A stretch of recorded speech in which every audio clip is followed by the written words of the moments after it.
a Deus. Graça, paz e bem da parte do Senhor Jesus Cristo a todas e todos. Mais um domingo especial, mais um encontro especial promovido pela experiência dos relacionamentos. Como é bom, né, participar de movimentos como esse, que chamamos de bons encontros. E é nessa rede de afetos que o nosso coração se sente acolhido, abraçado, e que o Senhor possa, de fato, apresentar aos nossos corações o aprendizado a partir de quem Ele é, do que Ele quer nos ensinar, e que cada revelação seja para a gente um elemento fundante da nossa fé, né? Então, é um tempo especial.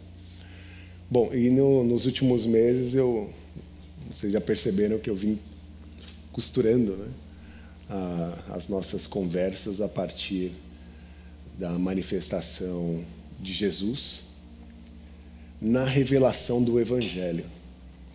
Mês passado nós falamos a respeito do Evangelho e que Evangelho nós estamos falando. Falamos a partir da revelação que o próprio Evangelho nos traz, que é uma pessoa. E se temos uma boa notícia, essa boa notícia é Jesus. E por isso eu desejei, a partir desse entendimento que nós percorremos no último mês, ir para os Evangelhos e buscar as trajetórias, as manifestações, as histórias, os movimentos ou os momentos do próprio Jesus. Porque para ser cristão a gente precisa conhecer Jesus. A gente precisa saber mais a respeito dele. E é por isso que eu tenho trazido para o nosso tema, né, falar um pouco a respeito de Jesus. Então eu gostaria que você abrisse a sua Bíblia no Evangelho de Marcos, Evangelho de São Marcos, no capítulo 2. Nós vamos ler a partir do versículo 1. Esse texto é praticamente o mesmo texto que lemos no domingo passado, só que agora sob a ótica de Marcos, né? No domingo passado nós lemos sobre a ótica de Mateus, e agora nós temos algumas informações que são mais específicas daquele momento. E é por isso que eu quero compartilhar com você essa leitura de Marcos capítulo 2, no verso 1. Todos acharam? Marcos 2:1 diz assim: Poucos dias depois, tendo Jesus entrado novamente em Cafarnaum, o povo ouviu falar que ele estava em casa. Então muita gente se reuniu ali, de forma que não havia lugar nem junto à porta. E ele lhes pregava a palavra. Versículo 3. Vieram alguns homens, trazendo-lhe um paralítico, carregado por 4 destes homens. Não podendo levá-lo até Jesus por causa da multidão, removeram parte da cobertura do lugar onde Jesus estava. E pela abertura no teto, baixaram a maca em que estava deitado o paralítico. Vendo a fé que eles tinham, Jesus disse ao paralítico: Filho, os seus pecados estão perdoados. Até aí. Consagre o seu coração e mente ao Senhor. Você que nos acompanha pelas redes, feche os seus olhos, se possível, e consagre o seu coração ao Senhor. Peça para que Ele fale contigo. Senhor, meu Deus e meu Pai, nós te louvamos, exaltamos o seu nome por esse encontro e por essa possibilidade de aprender contigo.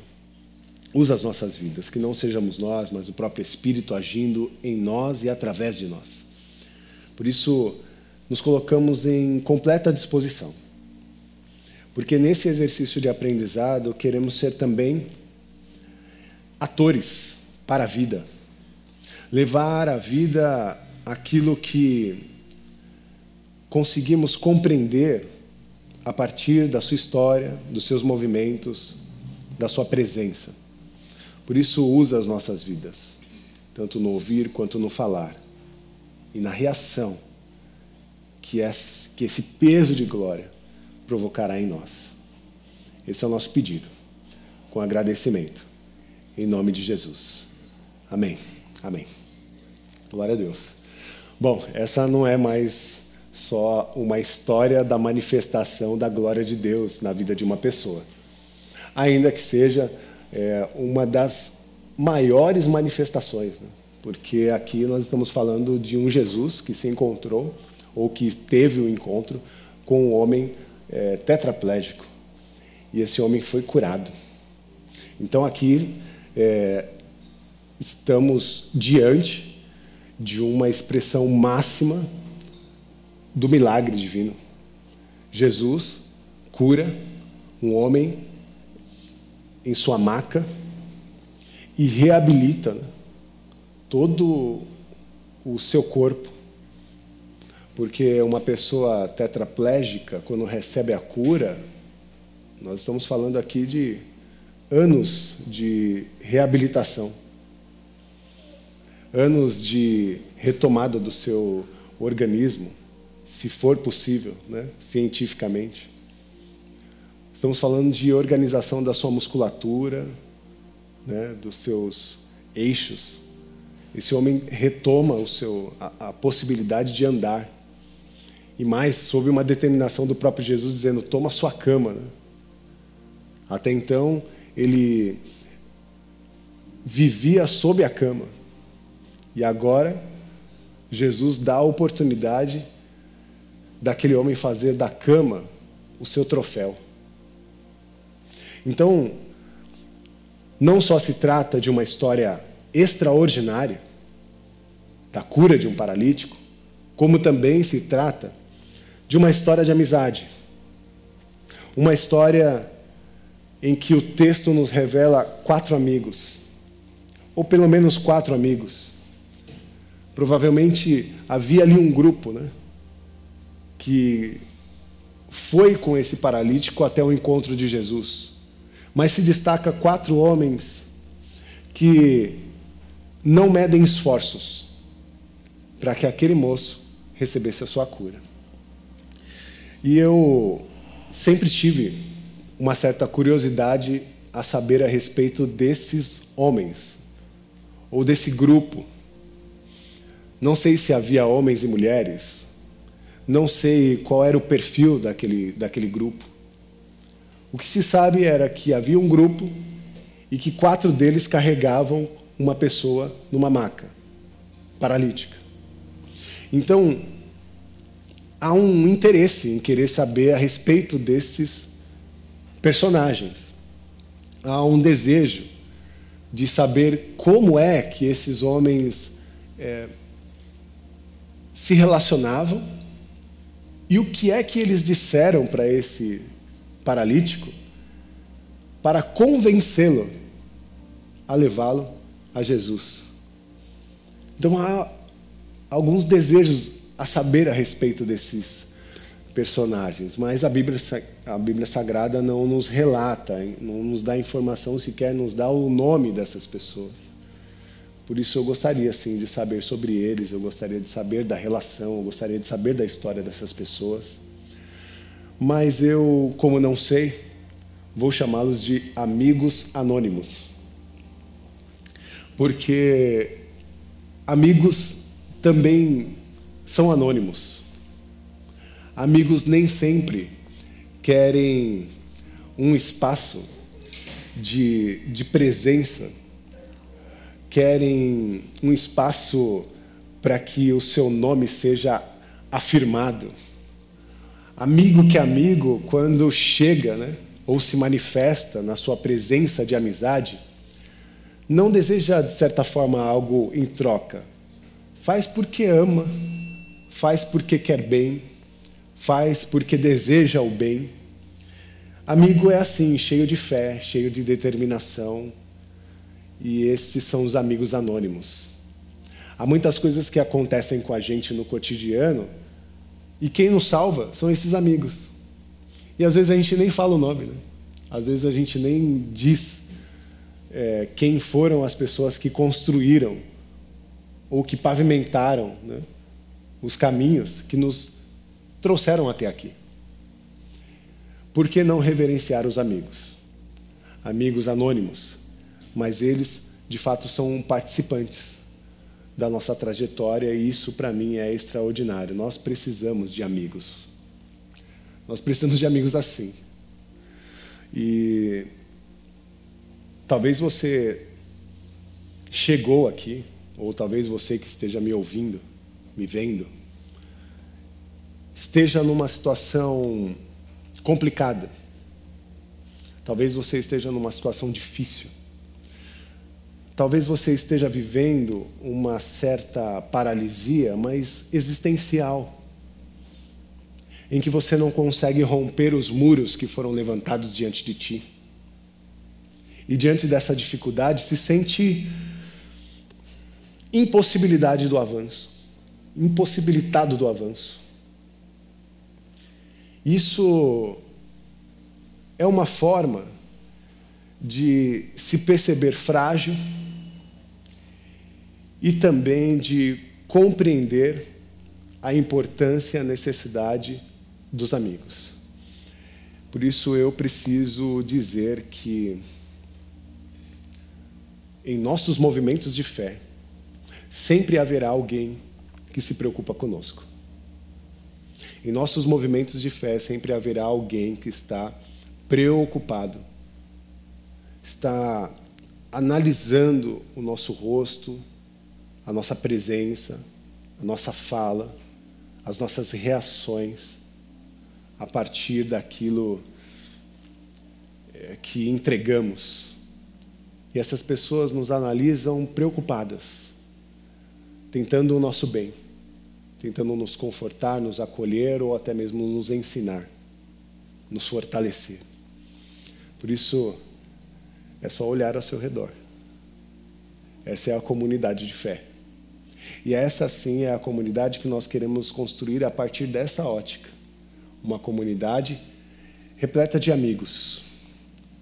Porque tudo que nós queremos, de fato, atenta-se a pelo menos 2 objetivos. O primeiro objetivo do nosso encontro aqui é louvar, exaltar o nome do Senhor Jesus. Engranecê-lo. Conhecer também a respeito dele e fazer com que a sua face seja revelada a partir da nossa postura, dos nossos movimentos. Agora, o segundo movimento é chegar até você e fazer com que a comunidade seja esse movimento de amizade.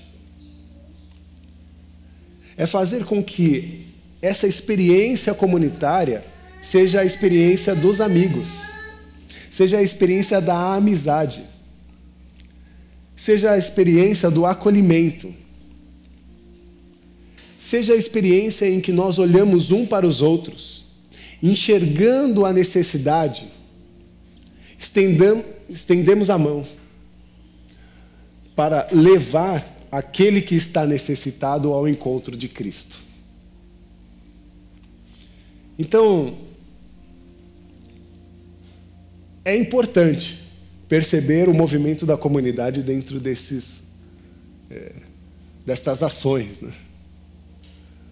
Entendendo que há uma devoção, há uma assimilação a Cristo, e não dá para ser Cristo, não dá para ser um pequeno Cristo ou um cristão, se nós não abrirmos possibilidades e caminhos para os nossos irmãos também se achegarem a Cristo, ainda que eles estiverem impossibilitados. Por isso, tudo que a gente faz é abrir caminhos, é derrubar muros. Nós estamos construindo pontes, pavimentando, né, lugares, espaços, para que a presença do Senhor se faça visível, para que pessoas se encontrem a Jesus e recebam de Jesus o amor, recebam de Jesus o perdão, recebam de Jesus a cura.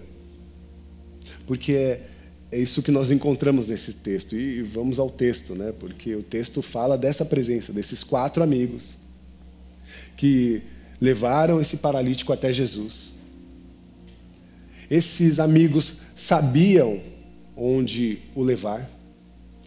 Eles sabiam que Jesus poderia salvá-lo. Então havia uma fé grandiosa no coração desses homens. Porque a fé é aquela certeza, né, do que a gente não viu. Eles tinham uma certeza que se eles levassem o seu amigo paralítico até Jesus, um milagre poderia acontecer. Então havia uma fé. Por isso a importância que não está sob a ótica somente da amizade. Por isso retrato aqui a experiência de uma amizade mais profunda. Esses amigos anônimos não são necessariamente os amigos do nosso cotidiano de vida, mas são amigos que identificamos como amigos espirituais. Estes amigos espirituais são aqueles que nos levam aos lugares certos, que nos levam às pessoas certas. Porque eu sei, porque já vivi e sei que você já foi levado por amigos a lugares errados e a pessoas erradas. Já os amigos espirituais nos levam a lugares certos e às pessoas certas. Porque é esse o movimento, e como é bom ser essa humanidade que tem um amigo disposto a ajudar. Como é bom ser um homem ou uma mulher que tem um amigo atento a qualquer oportunidade de estender a mão. Esses são os amigos espirituais. Esses são os amigos que um dia eu aprendi com um dos meus mestres, os amigos parteiros. Os amigos parteiros são aqueles que acreditam sempre na possibilidade da mudança, sempre na possibilidade da transformação, sempre na possibilidade da cura. Amigos parteiros. Ah, Rafa, por que amigos parteiros? Amigos parteiros porque não são amigos coveiros. Porque amigos coveiros são especialistas em enterrar. Enterrar sonhos, desejos, ações e trabalhos, expectativas, enterrar esperanças. Por isso, esses amigos coveiros eu não recomendo para ninguém. E nem que vocês sejam. Porque o amigo coveiro, ele é aquele que fala assim, não vai dar certo. É aquele que não acredita. É aquele que não motiva. O amigo coveiro é aquele que diz assim, você não tem capacidade. Você não está pronto para isso. Esse é o amigo coveiro. E hoje é um dia especial, hoje é dia dos pais. E pasmem, existem pais que são coveiros. E aqui, nas duas óticas, né? Pais e mães. Porque toda vez que você olha para uma criança, ou olha para o seu filho, e não o motiva para seguir, não abre caminhos e possibilidades para que ele se dê bem, não dá orientação, não o instrui a palavra do Senhor, você entra nesse lugar como um amigo coveiro. Né? Porque você está enterrando possibilidades de renovação e restauração nos movimentos que acontecem, especialmente às crianças. Há uma necessidade, às crianças, aos jovens, dos pais serem esses elementos presentes, né? Esses atores presentes na construção de novas humanidades.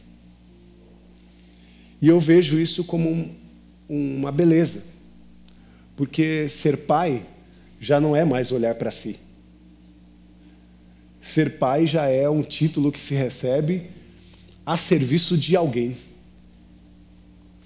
a serviço de um filho.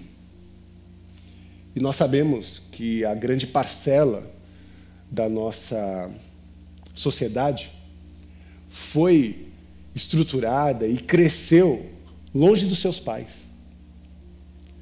Cresceu com pais ausentes, pais que não estiveram presentes, pais que não tiveram uma presença, e se tiveram uma presença, foram uma presença muito negativa, de maus tratos, de rigidez. Talvez também porque estes pais foram machucados por uma sociedade machista, que construiu certos valores que são extremamente degradantes até para si. Não enxergam a sua fragilidade, não enxergam a sua possibilidade para o erro. E por conta disso, maquia, né? Com diversas formas, e acaba fazendo com que esses traumas percorram gerações, impactem vidas, né? Especialmente dos seus filhos. Por isso, a minha oração é que a nossa comunidade seja alimentada por uma esperança de uma paternidade que restaura, que cura, que cuida e que se movimenta para a abertura de caminhos de uma geração mais saudável. Porque o que eu tenho visto são pais e mães implicando sobre os seus filhos os seus traumas, as suas dores, aquilo que sofrera, né, no passado e que não conseguiu resolver, derrama sobre os seus filhos. E nós precisamos parar com esse movimento. E como nós vamos parar? A Bíblia Sagrada nos dá algumas soluções. Uma delas é nos espelhar em Cristo. E saber que se outrora nós não tivemos alguém com quem nós pudéssemos nos espelhar, agora nós temos em Cristo a oportunidade de ver um pai que está no céu e preocupado com o cuidado do seu filho. Tanto é que ele nos ensina uma oração. Uma oração que começa dizendo: Pai nosso que estás nos céus, santificado seja o teu nome. Quando ele diz para que venha o teu reino, é que venha toda essa experiência da perfeição de Deus sobre nós que somos imperfeitos. Quando ele diz seja feita a sua vontade, é para tentar modular essa nossa dificuldade de não respeitar, de não se sujeitar a alguém que tem algo bom e perfeito para nos oferecer. Por isso, que nós não sejamos estes agentes de imperfeições, mas que nós sejamos agentes da perfeição que Cristo coloca em cada um de nós na trajetória da nossa vida. Não seremos perfeitos, mas a partir que percorremos dias, seremos alimentados por essa perfectibilidade do Senhor, que vai nos transformando a partir de nós e impactando, de certa forma, as nossas relações. Que nós sejamos todos pais. E talvez você esteja me olhando e dizendo: Rafa, você não é pai para dizer isso, você não tem lugar de fala. Olha, ser pastor é ser pai. Ser pastor é ser como Abraão, ter muitos filhos. E eu me coloco sempre nesse lugar, sim. me vejo como pai, porque me ofereço, assim como Jesus se ofereceu para os seus pares, me ofereço também com essa mesma dedicação. Porque um dia, quando eu for um pai, né, dentro da experiência genética, vou aplicar sobre os meus filhos aquilo que aplico com os meus amigos espirituais. Então, esse é o nosso desafio. Fazer com que as nossas relações sejam permeadas pela paternidade divina, porque não há uma outra experiência que nós possamos nos espelhar. Nós temos um Deus. Por isso que nós possamos ser pais, parteiros. Poxa, Rafa, mas é uma coisa tão feminina, né? Dar à luz. Que você seja um pai parteiro.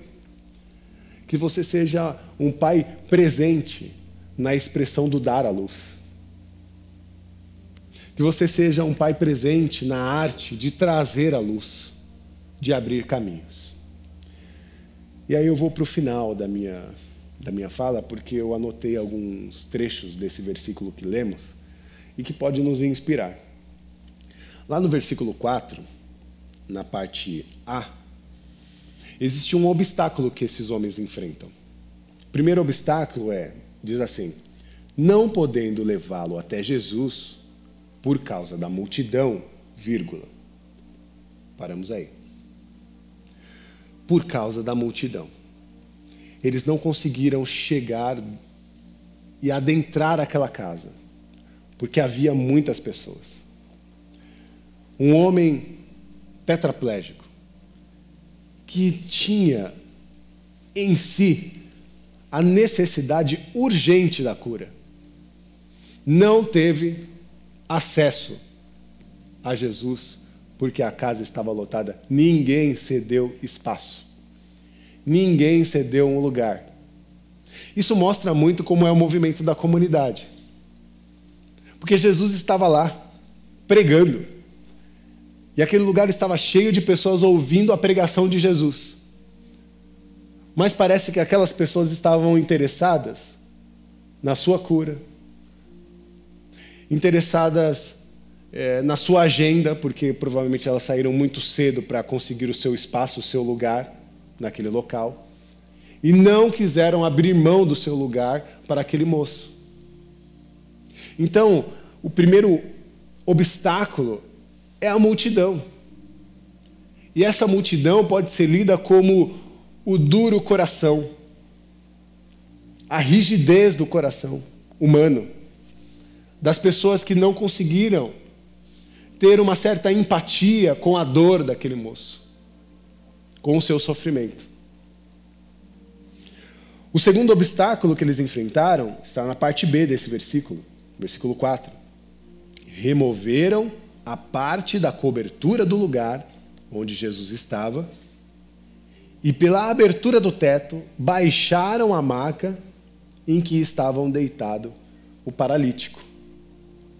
Imagina que eu estou pregando, vocês estão aqui, num auditório lotado de pessoas, e nós começamos a ouvir um barulho.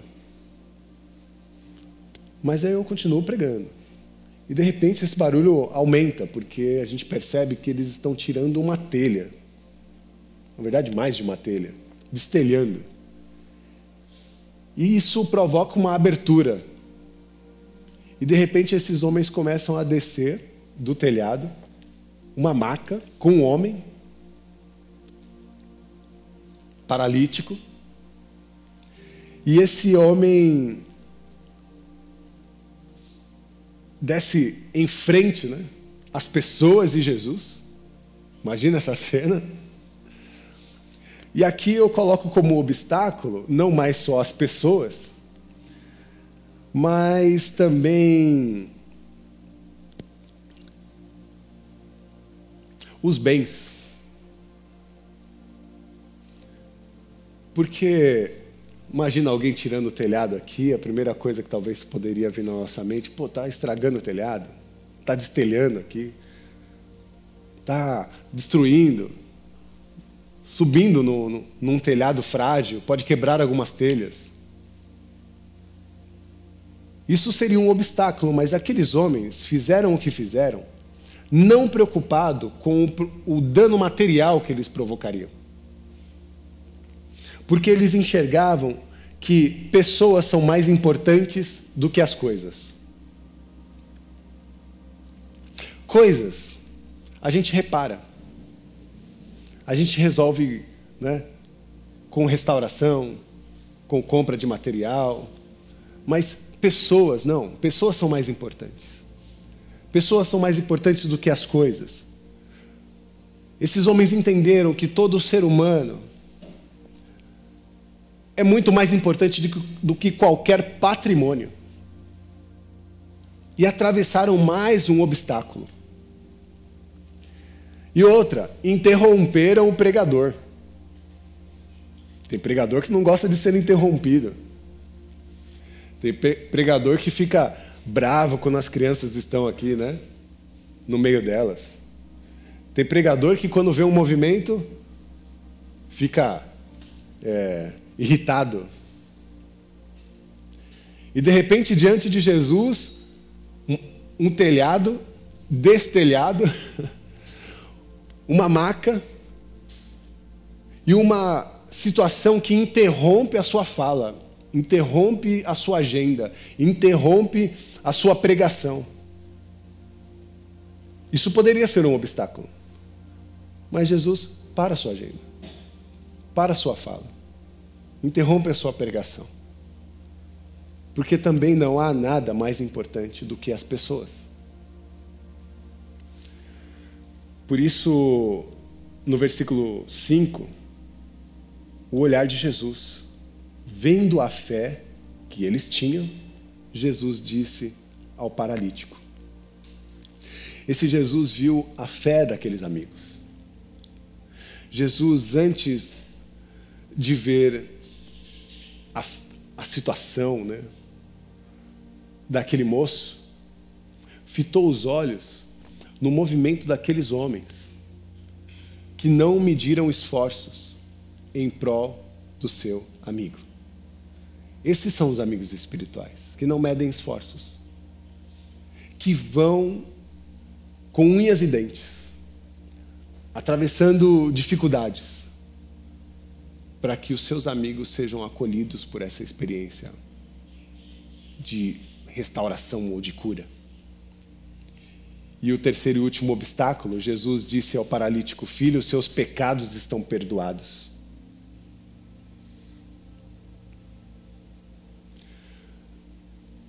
Seus pecados estão perdoados. E as pessoas, os sacerdotes, quando ouvem essa fala, eles começam a resmungar por dentro.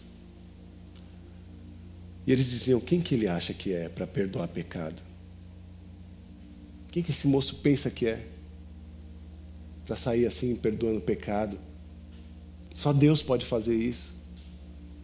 Será que ele está querendo tomar o lugar de Deus? Esses sacerdotes, não compreendendo Jesus, resmungavam dentro de si, até que Jesus vira para eles e diz: o que é mais fácil? Perdoar pecado?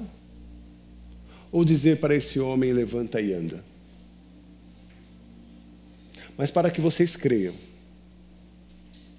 eu digo: levanta, toma a sua cama e anda. Essa é a mensagem de Jesus.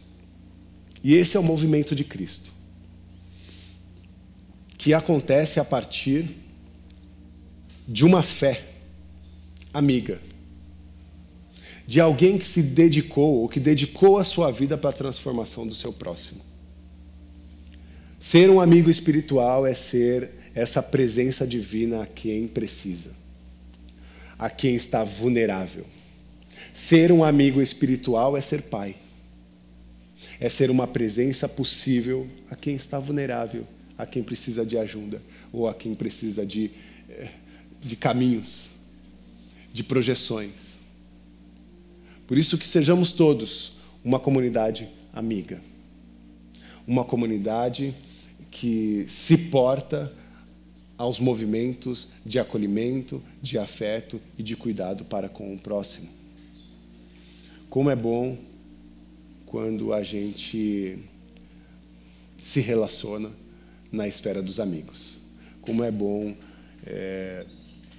crer num Deus que nos acolhe, até mesmo se a nossa fé estiver fragilizada.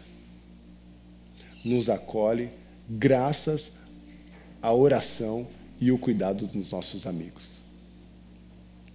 Há muita gente que eu sei que você já trouxe para a comunidade que não tinham a fé que você tinha e que foram impactadas e curadas a partir da sua fé, da sua oração e do seu movimento. Porque muitas vezes começa por nós. Começa pelo nosso movimento, pela nossa dedicação.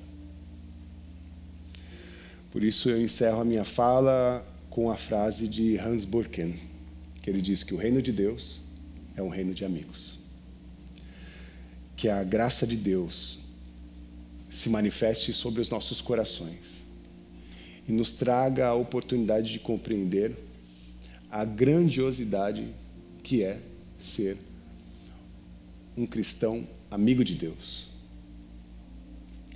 Porque ser amigo de Deus é possibilitar ser também amigo de todas e todos que estão em estado de vulnerabilidade, de paralisia existencial,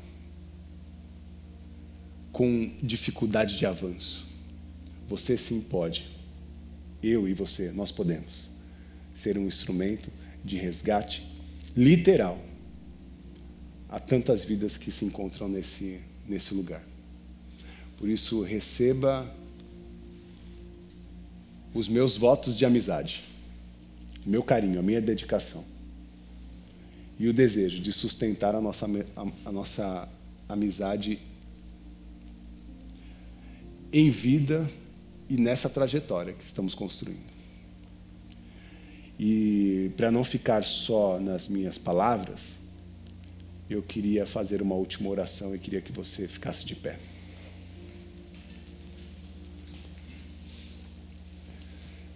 E não queria fazer essa oração sozinho. Quero chamar os pais aqui para fazer essa oração comigo. Chamar os meus amigos. Yes. Vem, papai. Papai Rafa. Jefferson, dá? E as mamães estão lá? Dá para vir? Como estão as crianças? Dormindo. Tem as mamães papais também, né? Dormindo. 1h30, 2h da manhã, eles vão dormir. Os pitocos. É sobre esses cuidados, né? Eu louvo ao Senhor pela oportunidade de ter em nossa comunidade pais que nos inspiram, pais que estão dedicados a ser, de fato, uma inspiração para o mundo. Há um desejo no nosso coração e nós reconhecemos a nossa imperfeição, mas isso não nos paralisa. Reconhecer a nossa imperfeição é se colocar adiante do Senhor, mostrando que é possível, sim. É possível trazer para o nosso coração a referência máxima da expressão paterna que vem de Deus, nosso Pai. Louvamos a Ele e queremos, de fato, ser agentes dessa inspiração divina na nossa casa, no nosso lar, com os nossos filhos e filhas. Por isso a minha oração é pelos pais, mas que o Pai que está no céu faça essa intervenção em nossas vidas. E que faça isso em nome de Jesus. Oremos ao Senhor. Levante suas mãos aos pais e dedique a eles uma oração que os encontre sob todas as sortes de bênçãos espirituais. Profetize vida, profetize amor, cura, renovação, transformação, sabedoria. Seja você profeta, estenda suas mãos e abençoe a vida desses pais. Senhor, meu Deus e meu Pai, nós te louvamos, exaltamos o seu nome. E queremos, Pai, nesta ciranda de esperança, de alegria e de renovação, sermos impactados por uma fé genuína. A fé do teu cuidado, a fé da sua nutrição, do seu fortalecimento, a fé que fortalece o nosso coração e a nossa esperança, nos dá visão de longo alcance, nos dá a oportunidade da sabedoria para conseguir superar tantos obstáculos, sejam eles profissionais, sejam eles os obstáculos da criação dos nossos filhos, obstáculos que nos colocam em diferentes movimentos e que devem ser atravessados a partir da nossa fé, a partir da fé que temos em Cristo Jesus, o nosso Senhor. Por isso, Senhor, como aqueles amigos de fé, que não medem esforços e que rompem caminhos, estruturas, para que outras pessoas sejam acolhidas nesse movimento de cura a partir da nossa presença no mundo. Ajuda-nos, fortalece-nos. Essa é a nossa oração. E essa também é a nossa profecia. Eu profetizo, Senhor, sobre a vida destes homens, a vida de Deus, impactando todas as estruturas, todos os lugares e todos os movimentos que ali eles adentrarem. Profetizo fé, mansidão, longanimidade, esperança, coragem, fortalecimento, sabedoria, vinda do nosso Deus.